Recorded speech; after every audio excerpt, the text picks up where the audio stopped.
김태훈의 게으른 책 읽기. 이번 코너는 읽었던 책을 다시 읽어보는 시간, 리리드 시간입니다. 오늘 가지고 나온 책은요, 엄밀히 이야기하면 리리드가 아니라 뉴리드입니다. 나온 지가 얼마 안 됐어요. 권범준 씨가 지었고요. 안나푸르나라고 하는 출판사에서 나왔습니다. 이 안나푸르나 출판사는 아마 음악 매니아 분들은 좀 아시는 분들이 많지 않을까 하는 생각이 듭니다. 주로 이제 음악에 관련된 책들을 많이 번안하거나 번역하거나 혹은 국내의 유명한 음악 전문가들이 쓴 책들이 많이 출판이 되는 그런 출판사입니다. 오늘 가지고 나온 책은 이 권범준 씨가 지은 브릿팝이라는 책입니다. 이거 잘 잡히나요? 주황색 비닐 커버가 돼 있어서 실물로 보면 아주 책이 멋있는데 이게 아마 카메라로 잡으면 번쩍번쩍하고 이렇게 반사가 좀 많이 되지 않을까 하는 생각이 듭니다. 네. 표지만 딱 보면 결정이 됩니다. 살 사람은 사고 안 살 사람은 절대 손에도 안 댈 책입니다. 말하자면 이제 보편적이지가 않은 책이에요. 이 안나푸르나에서 나온 책들이 대부분 그런데 홀딱 빠져가지고 사는 사람도 있는 반면에 이 책은 내 인생에 다시는이 아니라 절대로 볼 일이 없다. 이런 사람들로 나눠지게 되는 책입니다. 표지에 보면요, 이렇게 밴드의 이름들이 있죠. 오아시스, 엘라스티카, 펄프, 블러라고 되어 있습니다.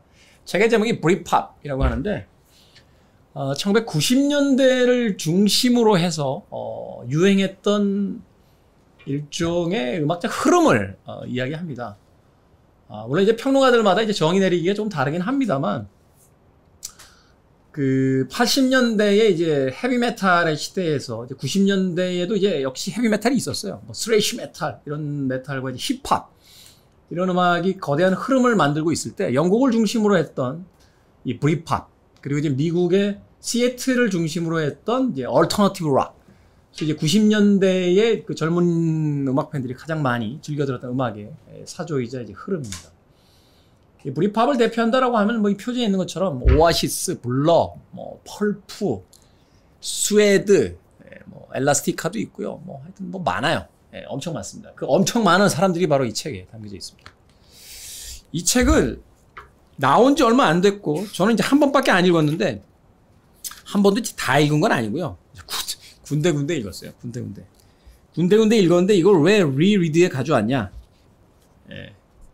한 번밖에 안 읽었는데 읽은 책 같아요. 옛날에.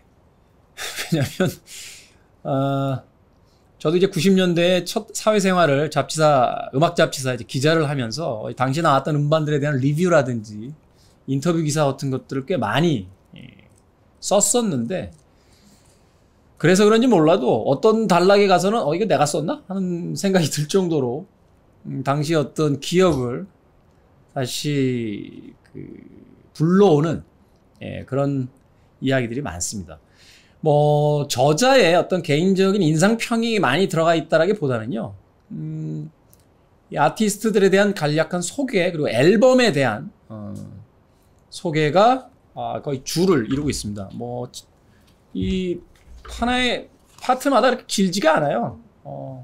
저희 식으로 이야기하면 A4지 한 장 분량 정도 글이 이제 담겨져 있고, 구성은 이렇게 아티스트와 그 대표적인 앨범이 이렇게 전시가 되고 거기에 대한 소개들이 이어집니다.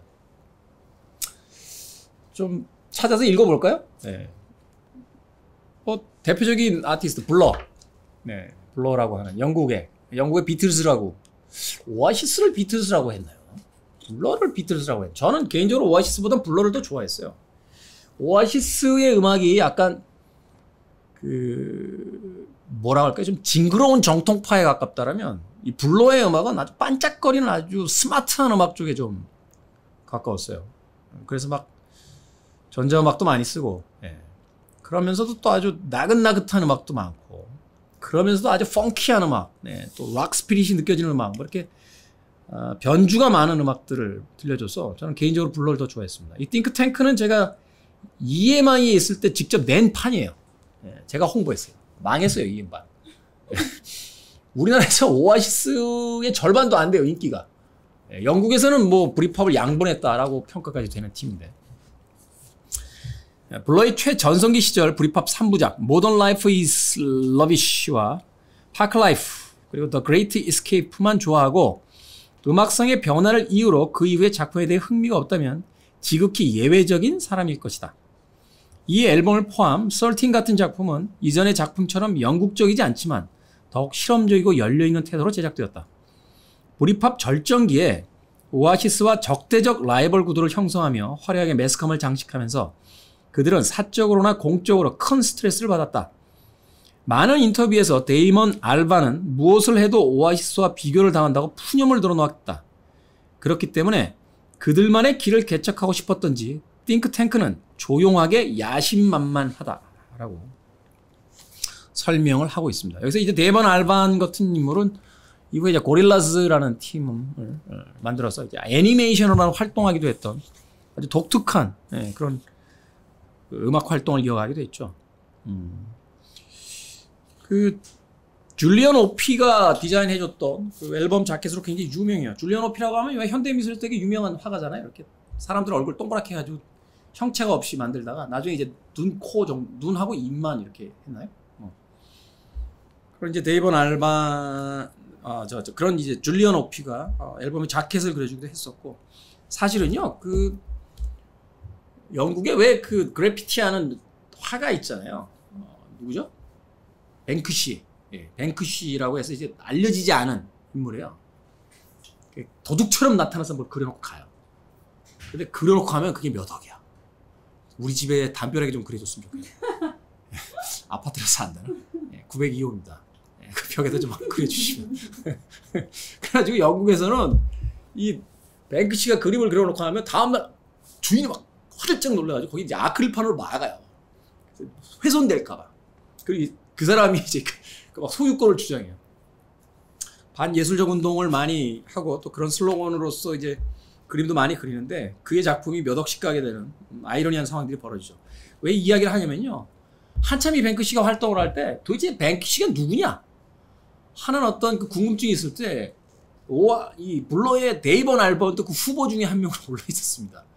최근에는 뭐 빅데이터를 동원해서 그 그림이 그려질 때마다 그 근처에 같이 있었던 사람들의 뭐 이런 걸 추적해 봤더니 그 매시브 어택의 멤버가 바로 그 뱅크시일 확률이 높다.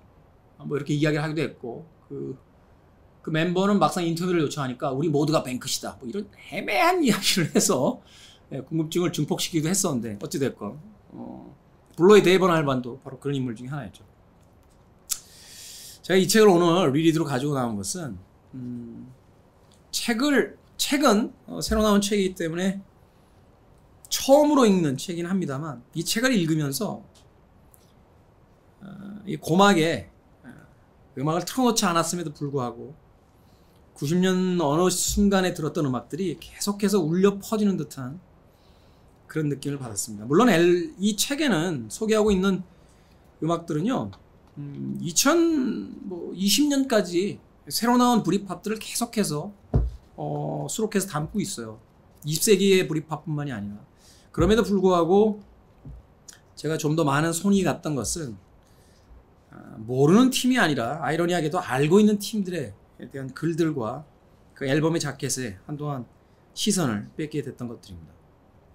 책이라는 것이 가진 효용성이 여러 가지가 있죠. 새로운 지식을 얻게 되는 것이 아마 가장 큰 효용성이라고 볼 수도 있을 것 같은데 이 책은 어떤 누군가에게는 자신이 전혀 모르고 있었던 음악의 한 유행과 그 유행에 대한 어떤 호기심을 충족시킬 수 있는 아주 좋은 책이기도 한 반면에 또 어떤 이들에게는 과거의 어느 순간을 소환해서 한동안 잊고 있었던 그때의 음악을 다시 한번 고막에 불러내는 그런 멋진 타임캡슐로서의 역할을 맡아주기도 합니다.